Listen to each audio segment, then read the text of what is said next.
Assalamualaikum warahmatullahi wabarakatuh. Perkenalkan, nama saya Ibu Jubaidah SPD, Guru PPKN di SMA 1 Lebakwangi, Kabupaten Kebumen. Pada kesempatan kali ini, kita akan melanjutkan materi sebelumnya, yaitu tentang kewarganegaraan. Pada materi kali ini kita akan bahas tentang asas kewarganegaraan, akibat asas kewarganegaraan, dan cara-cara naturalisasi biasa serta kehilangan kewarganegaraan. Asas kewarganegaraan itu dibagi dua. Ada asas ius soli dan asas ius sanguinis. Asas ius soli adalah asas yang berdasarkan kelahiran. Maksudnya, asas ini menentukan kewarganegaraan seseorang dilihat dari tempat lahirnya. Misalnya, negara yang menggunakan asas ius soli adalah Amerika Serikat. Sedangkan asas ius sanguinis adalah asas yang berdasarkan kepada keturunan. Maksudnya, asas ini yang menentukan kewarganegaraan seseorang dilihat dari keturunannya. Contoh yang menggunakan asas ini adalah Cina. Nah, bagaimana akibat asas kewarganegaraan ini bila digunakan di negara yang berbeda? Misalnya saja, apabila orang Amerika melahirkan anak di Cina, bagaimana dengan kewarganegaraannya? Karena Amerika itu menganut asas ius soli, sedangkan dia melahirkan anak di asas ius sanguinis. Jika kejadian tersebut terjadi, maka dipastikan anak tersebut tidak memiliki kewarganegaraan atau apatride. Sedangkan apabila kebalikannya, bila seorang keturunan Cina melahirkan di Amerika Serikat yang menggunakan asas ius soli, maka anak tersebut akan tetap diakui oleh Cina sebagai warga negaranya dan oleh Amerika Serikat akan tetap diakui sebagai warga negaranya, sehingga anak tersebut akan mendapatkan dua kewarganegaraan atau bipatride. Nah, bagaimana dengan Indonesia sendiri? Apakah asas yang dianut oleh bangsa Indonesia? Indonesia menganut asas ius sanguinis, tetapi dalam hal-hal tertentu menganut asas ius soli. Maksudnya Indonesia itu menganut asas berdasarkan keturunan. Tetapi jika ada anak yang tidak diketahui kewarganegaraannya dan tidak diketahui orang tuanya dari mana, tetapi dia dilahirkan Indonesia, maka anak tersebut menjadi warga negara Indonesia. Dan begitu pula ketika ada seorang anak dilahirkan di negara Indonesia dan memiliki keturunan dari negara asing, maka dipastikan dia akan memiliki asas kewarganegaraan ganda terbatas.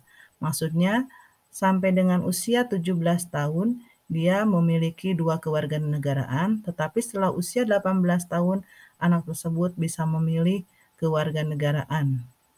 Apa yang mau dia pilih?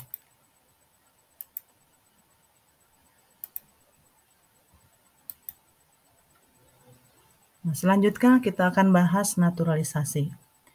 Seseorang bisa menjadi warga negara Indonesia karena naturalisasi.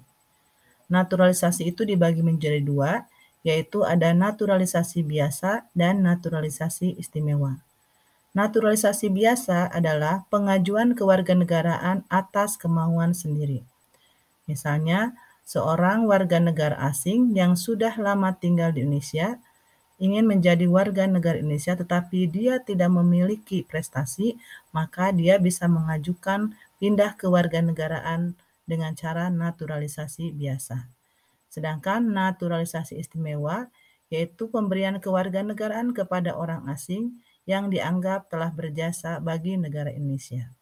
Jadi ketika misalnya ada seseorang warga negara asing yang tinggal di Indonesia dan dia berprestasi dan membuat harum negara Indonesia, maka dia akan mendapatkan naturalisasi istimewa. Contohnya misalnya Irfan Bahdim.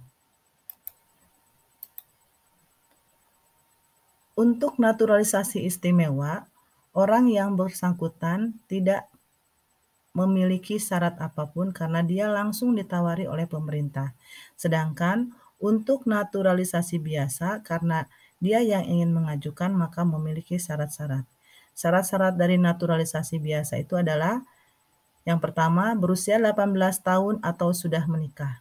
Yang kedua, tinggal di Indonesia minimal 5 tahun berturut-turut atau 10 tahun tidak berturut-turut.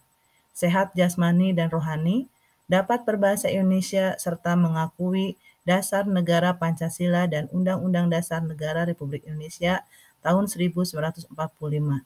Mempunyai pekerjaan tetap, jika memperoleh kewarganegaraan Republik Indonesia tidak menjadi berkewarganegaraan ganda.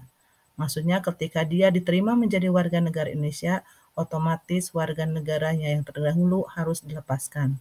Dan yang terakhir, membayar uang pewarganegaraan. Seseorang bisa menjadi warga negara Indonesia melalui naturalisasi, tetapi seorang warga negara Indonesia pun bisa kehilangan kewarganegaraannya. Apa yang menyebabkan warga negara Indonesia bisa kehilangan kewarganegaraannya? Yang pertama, memperoleh kewarganegaraan lain atas kemauannya sendiri. Yang kedua, tidak menolak atau melepas kewarganegaraan lain. Yang ketiga, dinyatakan hilang kewarganegaraannya oleh presiden. Yang keempat, masuk dalam dinas tentara asing.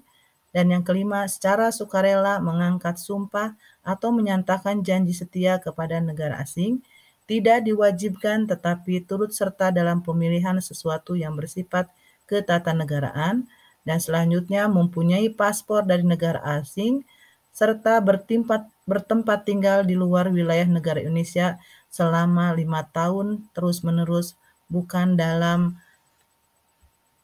tugas negara. Sekian materi untuk kali ini. Semoga bermanfaat. Assalamualaikum warahmatullahi wabarakatuh.